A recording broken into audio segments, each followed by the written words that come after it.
Have you ever looked at your own life and felt like you're living behind schedule with yourself? Not because you haven't tried, but because some invisible force keeps pulling you away from what truly matters. Every morning, you wake up in a body that's still alive, but your spirit feels drained by a series of temporary choices. You promise to start tomorrow, then next week, but the only thing that arrives on time is age.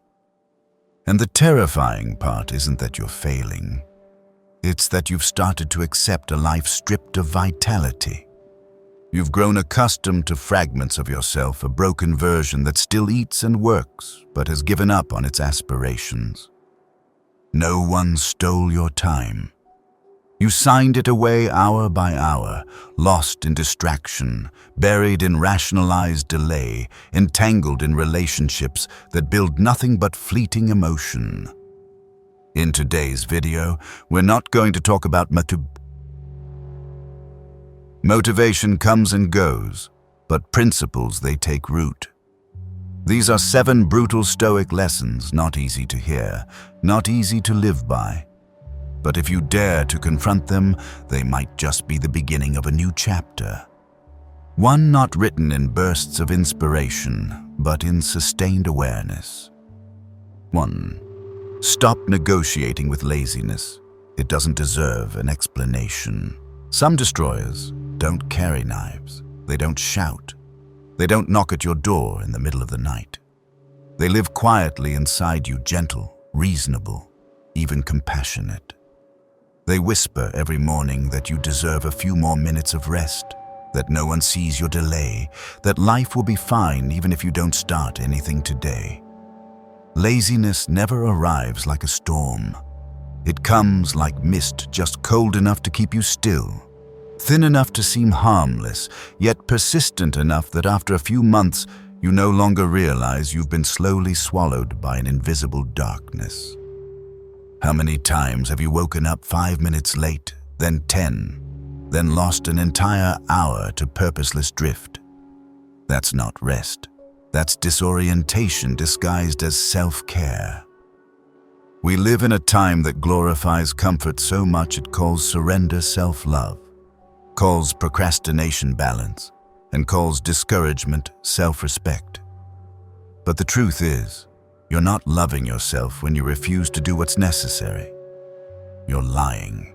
And what's terrifying is that you're lying to yourself in a voice that's easy to forgive. Marcus Aurelius was not a machine. He too was tired, discouraged, had mornings when his spirit was depleted like anyone else. But he understood a core truth. Humans were not born to live only for pleasure. We were born to fulfill a greater duty, and if you refuse that simply because you don't feel inspired, you're running from your highest nature. No one becomes great from bed. No one changes the world while waiting for the right feeling to arrive. You can feel tired, uninspired, confused, that's okay. But if you wait until all those feelings pass before you begin to live rightly, you'll grow old in a lifetime of delays dressed up in hollow logic. Laziness is not merely doing nothing. It is silent permission. It is slow compromise. It is every time you say, just this once, to quitting. It is a sweet anesthetic that numbs the pain of betraying yourself. And by the time you realize it, you've become someone who explains away the right thing undone instead of being the person who simply does it. There is a truth few dare to face. You don't lack time. You just give it to things that don't deserve it. Every minute you scroll mindlessly, every morning you linger in bed, every time you say, just a quick break, and never return to your task, that is a declaration that you're willing to trade your future for a few comfortable moments in the present. And the bitterest part is this. Those moments don't even bring true joy. They just help you forget, briefly, the pain of not living rightly. Epictetus once said, before you act, don't ask what you feel, ask whether it's right. And if it's right, do it, whether you feel it or not. This world doesn't reward those who wait to feel enough to live. It only remembers those who act as if it's their sacred duty. No applause, no justification. Some things must be done not because you're excited to do them, but because not doing them would kill something inside you. And even if no one sees that death, it's still a real death. You cannot keep negotiating with procrastination and expect a radiant life. Because each time you compromise with ease, you hand over a piece of your soul in exchange for fleeting comfort, for a temporary silence from your conscience. Don't ask, do I feel like doing this? Ask, do I want to live as someone worthy of respect? Because if the answer is yes, then nothing, not even fatigue, is a valid reason to remain still. Discipline is not a prison. It is the way you hold your identity together in a world that dissolves boundaries. It is how you say, I choose what is right even when everything in me screams for what is easy. You don't need to do everything in a day, but you must do the one thing that matters most and do it regardless of how you feel. Laziness does not need an explanation because the more you explain, the more it leads. Action is the only way to break the loop of excuses and walk out of the shadows of stagnation. And if you're still waiting for a sign to begin, let this silence be the final reminder. No one is coming to rescue you from yourself. There is no salvation for those who keep asking their feelings for permission to do what they already know is necessary. There's only you in quiet resolve, rising, stepping out of comfort, and doing the right thing without needing praise. Because you know, strength doesn't need to be declared, it only needs to be done. 2. Build ruthless clarity, or you'll be swept into someone else's life. Nothing is more dangerous than a person living without knowing where they're going. He may appear busy, speak with confidence, fill his days with packed schedules, but beneath all that motion lies a haunting silence. He hasn't defined himself. He hasn't located his purpose. He hasn't drawn his non-negotiables. He moves not because he knows the way, but because everyone else around him is moving. He lives as if time is infinite, as if life is a conveyor belt that needs no steering. Until one day, looking back, he realizes he's spent most of his life fulfilling other people's expectations, his parents, society's, bosses, friends, lovers, everyone's but his own. No one is born clear, but everyone has the right to choose, live in fog, or rise to draw the boundaries of their own life. These boundaries aren't drawn with words. They're forged every time you dare to say no, to withdraw from noise, to reject what no longer aligns with your path. Clarity is born when you face yourself and ask the questions most people avoid all their lives. What do I truly want? What is non-negotiable in this life? Am I living close to my values or far from them out of fear? Clarity is a sharp weapon few dare to wield. Because once you are truly clear, you lose your excuse for living halfway. You can't claim to value freedom while staying in a job that silences you. You can't say you want a respectful relationship while remaining in a love that shrinks you for acceptance.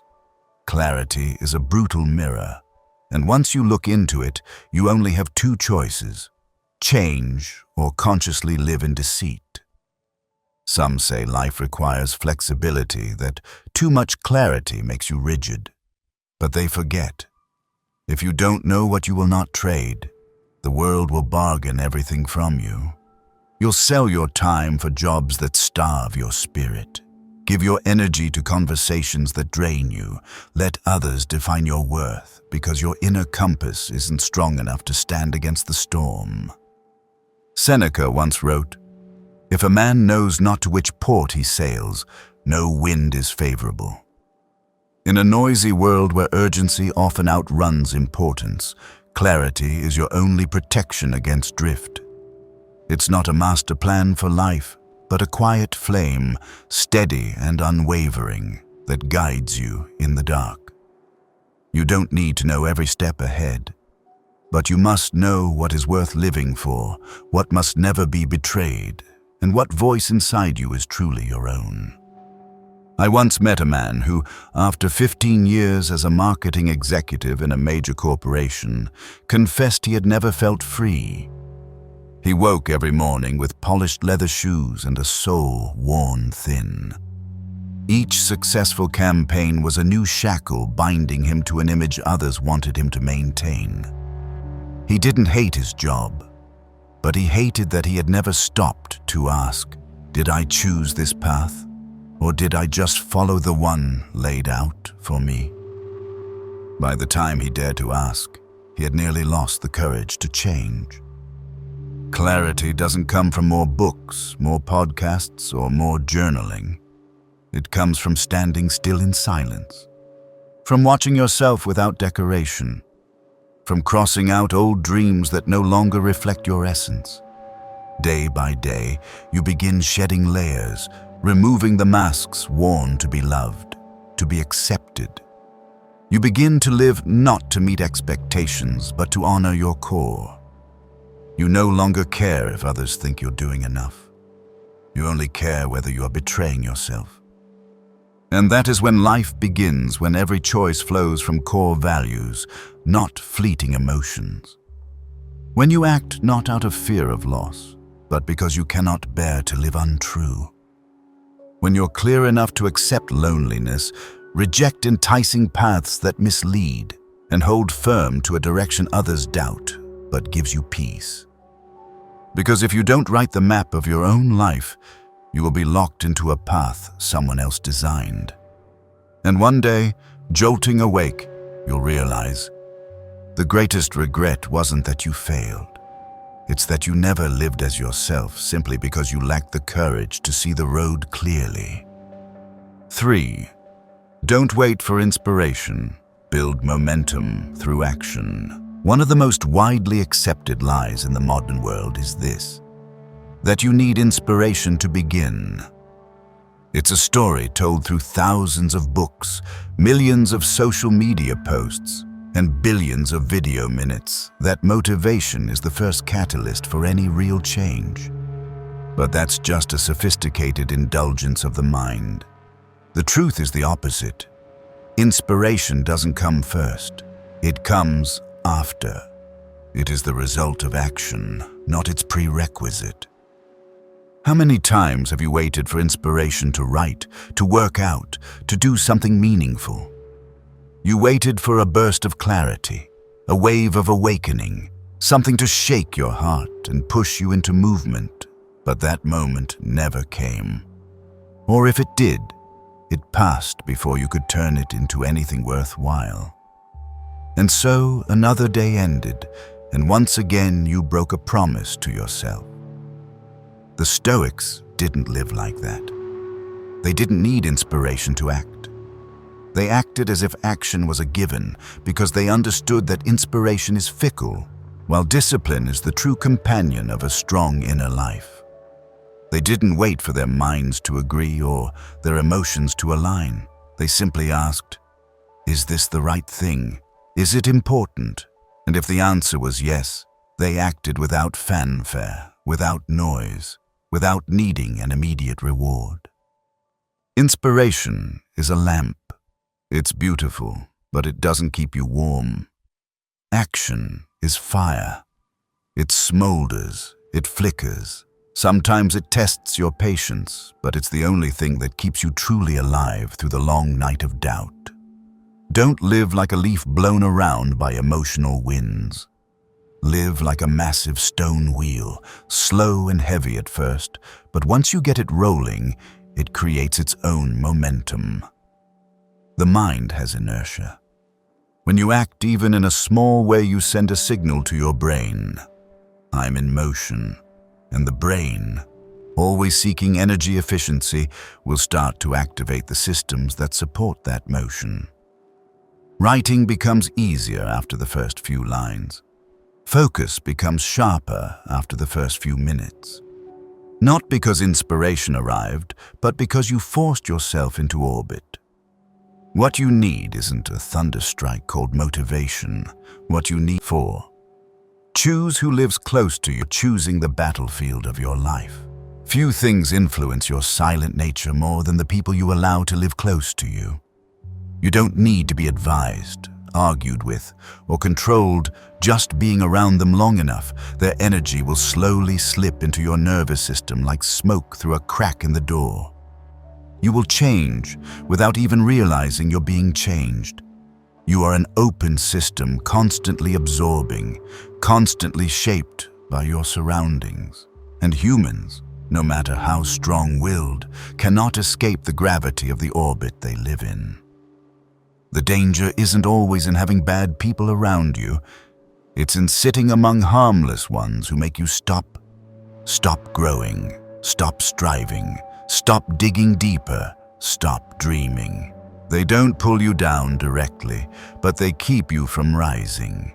They live slowly. They compromise. They rationalize every reason to remain still. They say they love you, but what they love is the version of you that doesn't disturb them, that doesn't make them feel left behind.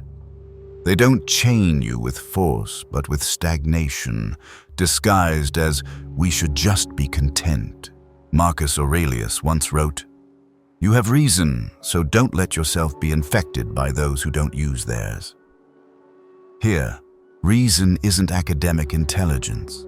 It's that inner fire that knows what's right, what must be protected, what cannot be lost to crowd psychology.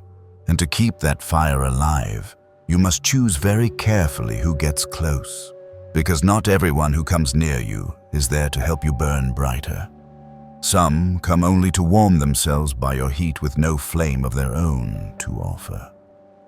Each person you let close is like a battlefield where you pitch your camp.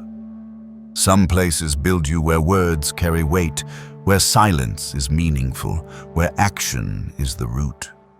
Some people don't talk much, but they make you want to live better just by being around them. They are disciplined, they are principled.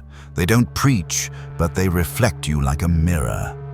Around them, you can't live carelessly for too long. They don't force you to change, but you cannot help but change. On the other hand, some battlefields are lands of delay, of easy laughter, of conversations about others that never confront the self. You may feel comfortable there, but never progress. You may feel loved, but never challenged. Slowly, you get used to not being pushed forward. Your speed drops, your standards fall. Even your ambition fades, not because you wanted it to, but because the environment made it feel natural. Epictetus once said, "If you walk with the lame, you will learn to limp." It may sound harsh, but it holds a truth that the overly polite refuse to face. You can be kind, but don't be foolish.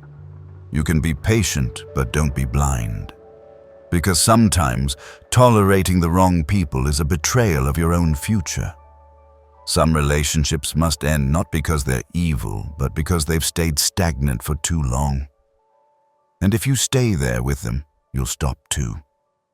You cannot be strong when surrounded by people who are weak in will. You cannot hold your voice if you spend your days laughing at things you don't believe in. You cannot stand firm if every gathering makes you shrink to be accepted. Look at your closest circle if they don't make you deeper, braver, or more upright. You don't need to hate them, but you do need to walk further. A warrior doesn't choose the battlefield because it's easy, but because it's worthy. Your life is such a battlefield, and those you let live close to you are either your allies or your saboteurs.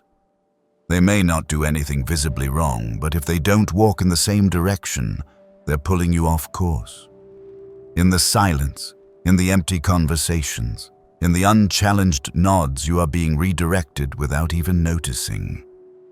Then one day, you look back and realize you're nowhere near the pure ideal you once had. You still live, you still work, you still speak, but inside something died long ago. It died in extended compromise, in safe but hollow relationships, in choosing comfort over truth. And that death had no funeral, because even you never gave it a name. So don't choose who stays close to you based on history, habit, or sentiment. Choose as if you're selecting the final battleground of your life. Choose those who make you rise, who make you sharper, deeper, more honest. Because if you don't, you'll spend your life surrounded by comfortable smiles and die slowly, like a flame that was never relit. 5. Stop consuming to escape. Learn to evolve. We live in an age where knowledge is scattered like dust on the road. Open your eyes, and you can access thousands of lessons with a single tap. But for that very reason, never before have people so easily confused learning with consumption. Because consumption wears the mask of curiosity. It feels like progress. It stirs inspiration as if you're truly rising. But deep down, you know you're not evolving. You're just keeping busy so you don't have to hear the silent voice within. You watch video after video, podcast after podcast. You read hundreds of self-help books. You jot down inspiring quotes only to close the screen, fold the book, and step into a day identical to the one before. You know more, but you change nothing. You reflect, but you don't shift how you live. You accumulate, but don't apply. That's not learning. That's a well-organized form of procrastination rationalized under the name of personal development. Stoicism doesn't teach you to hoard knowledge like stamp collections. It doesn't encourage accumulating wisdom to appear intelligent. It teaches you to use knowledge as a tool, not for decoration, but for transformation. Epictetus once warned, "If you learn but don't live what you've learned, you're just a parrot echoing your teacher's words." What transforms you is not information. It's the collision between reason and action, between awareness and discipline, between knowing what's right and having the courage to live it even if no one else around you does. There's a certain type of person the Stoics always warned about, the one addicted to feeling wise. They absorb philosophy not to examine themselves, but to feel superior. They read about discipline while continuing to procrastinate. They talk about self-control while still exploding over trivial things. They become skilled at rationalizing their stagnation by saying, "Every journey takes time." But in truth, they don't lack time. They lack truth. They lack the courage to look in the mirror and say, "I've known this long enough." The problem isn't ignorance. The problem is, I haven't started living rightly. We're being lulled to sleep by things that appear noble. Knowledge is no longer light, it's become a shadow. We hide in every time we're not strong enough to act. It's a high-end anesthetic. You feel better after each lecture, each book, each video, but still live with the same decisions, the same people, the same habits. You're not fighting the dark. You're just lighting a lamp in one room, then stepping out with the same old mindset. True learning isn't comfortable. It comes with disruption, imbalance, and a challenge to the very things you once believed were right. It doesn't excite you immediately. It makes you pause, question, wrestle, and then one day silently walk out with a new way of living. Learning is a form of battle. A battle with the self, a willingness to let knowledge invade your comfort zone and tear it down, a willingness to let the words you hear be more than elegant lines, but scalpels to the soul. Seneca once wrote, "A wise man doesn't learn to know more, but to live better." That isn't a pleasant motto.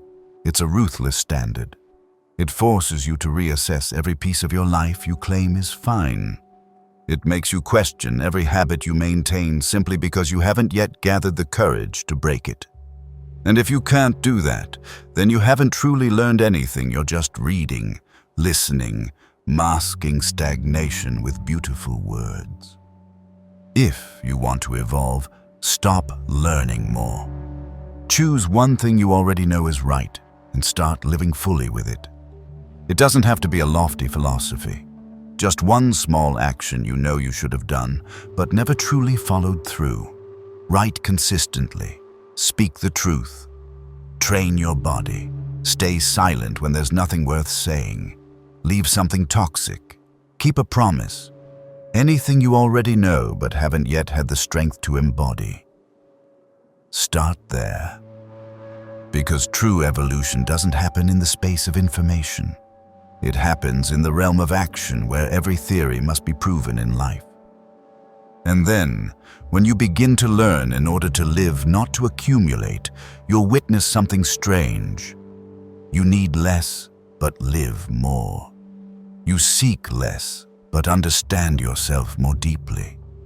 You no longer chase knowledge around. You stand still, you commit, and you live as if you are already enough to begin. Enough to make amends, enough to turn what you know into what you are. 6. Master boredom, because greatness is born in repetition. We grow up with the illusion that a great life must always feel new.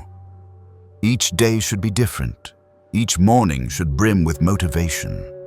Every road should lead to something exciting, radiant, extraordinary. But then one day you realize life isn't a party. It's more like drawing water from a deep well, day after day. No spotlights, no applause, no cinematic climax, just silent repetition. And it's right there if you have the courage to stay where greatness begins to ferment, quietly but persistently. Boredom is a misunderstood state. It's not an enemy, it's a gateway. Beneath it lies focus, inside it, depth. But if you fail to understand its nature, you'll run from it, and your life will become a constant quest for what's new, what's thrilling, what's easily switched out, what gives you the illusion of living, while in truth, you're just bouncing between forms of entertainment. You'll jump from one goal to another, one relationship to the next, from one unfulfilled dream to a new one, never given enough time to become real. The Stoics didn't see repetition as dullness. They saw it as the natural ground for training. Marcus Aurelius didn't write his famed meditations during moments of inspiration. He wrote every day, anywhere on the battlefield, in illness, in the middle of state affairs. He didn't need a quiet place to think. He trained quietness as part of himself. And if there's one thing you should learn from him, it's this. Depth doesn't come from novelty. It comes from going deep enough into the same thing that others abandoned long ago. You don't need a life that's always new. You need a mind steady enough to remain in repetition without losing meaning. The weak quit when emotion fades. The average stop when results don't arrive.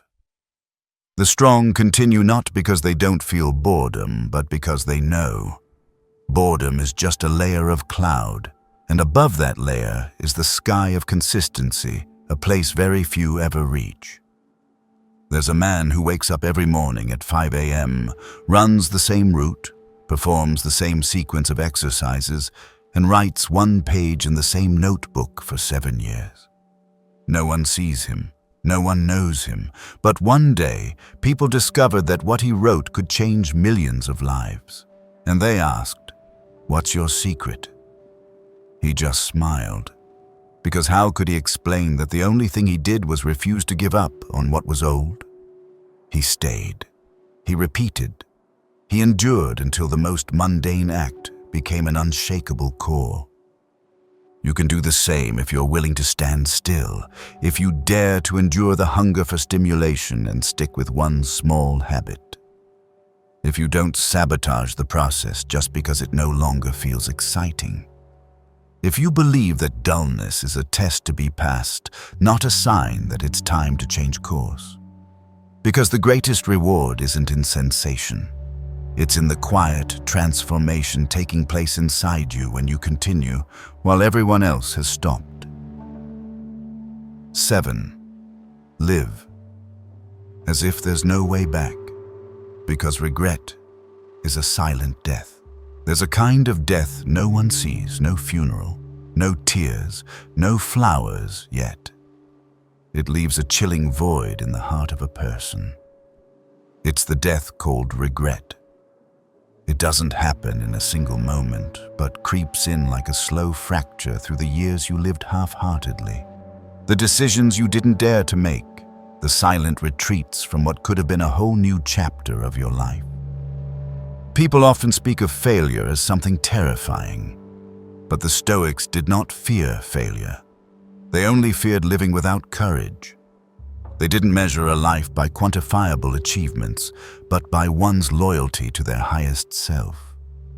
They didn't care how old you were when you succeeded, how much money you made, or how many admired you. They only asked one thing: how much of your potential self did you actually live out? And to them, regret isn't the result of failure, it's the result of prolonged hesitation disguised as rationality. How many times have you known exactly what you needed to do but stood still? Known which relationship needed to end but stayed? Knew which job was draining your soul but kept telling yourself, just a little longer? Felt your passion calling but still chose safety? In moments like these, you didn't lose to anyone, but you lost to yourself. And the most painful part isn't that you didn't succeed, it's that you'll never know what might have happened if you had lived as if there were no way back. There is a strange power in decisiveness. When you decide to leave no exit, when you burn the boats behind you, when you move forward without a backup plan, you begin to live with everything you've got. No more half efforts, no more delays, no more false security and I can always turn back. You step into life as if this is your only chance, and the truth is, it always is. Every moment you live, every decision you hesitate on, every day you linger in, almost, is another day your best self is frozen, suspended, fading into a memory you no longer have the courage to name. Seneca once said, "It's not that life is too short, but that we waste too much of it." We're not lacking time to live, but we give away so much of it to things we don't truly want. We live as if we'll get to live again, and that's why we keep postponing. But if you live as if there's no way back, you will automatically eliminate 90% of the meaningless things that steal your energy and attention. You'll start living with the right sense of urgency, with full focus, with the mindset of someone who knows it's either everything or nothing. In the end, what you leave behind isn't what you intended to do, but what you actually lived. Regret doesn't come from mistakes. Regret comes from knowing what was right and choosing not to do it. That's why you must live as if there's no way back, not to be reckless, but to be truly awake. Because life doesn't wait for your plan. It only unfolds for those who dare to move without turning around. I once wrote, "A wise man doesn't learn to know more, but to live better." That isn't a pleasant motto. It's a ruthless standard. It forces you to reassess every piece of your life you claim is fine. It makes you question every habit you maintain simply because you haven't yet gathered the courage to break it. And if you can't do that, then you haven't truly learned anything. You're just reading, listening, masking stagnation with beautiful words. If you want to evolve, stop learning more. Choose one thing you already know is right and start living fully with it. It doesn't have to be a lofty philosophy. Just one small action you know you should have done, but never truly followed through. Write consistently. Speak the truth. Train your body. Stay silent when there's nothing worth saying. Leave something toxic. Keep a promise. Anything you already know but haven't yet had the strength to embody. Start there. Because true evolution doesn't happen in the space of information. It happens in the realm of action where every theory must be proven in life. And then I used to live as if there was still plenty of time to begin. I used to think I just needed a little more motivation, one more day of preparation, a few more months to feel ready. But I didn't realize that this very thinking was stealing the most valuable years of my life. I didn't procrastinate because I didn't know what to do. I procrastinated because I was afraid I'd fail once I actually started. And in that fear, I lived quietly as if waiting for someone else to flip the switch and change my life for me. Until I realized no one's coming. No one's going to save you from your own laziness, your own vagueness, your own excuses disguised as logic. You have to stand up yourself with all the chaos still inside you and begin. Not with certainty, not perfectly, not needing applause, just with one thing: stop betraying yourself, even one more time. Because in the end, the only person you'll have to live with for the rest of your life is the one staring back at you in the mirror each morning. If you found value in what's been shared, please like, subscribe, and turn on the notification bell so you don't miss future content. But more importantly, live as if you only have one chance to live rightly, because that's truly all you've got. Walk quietly, but not insignificantly. Step forward firmly, but never need the applause. See you in the next video.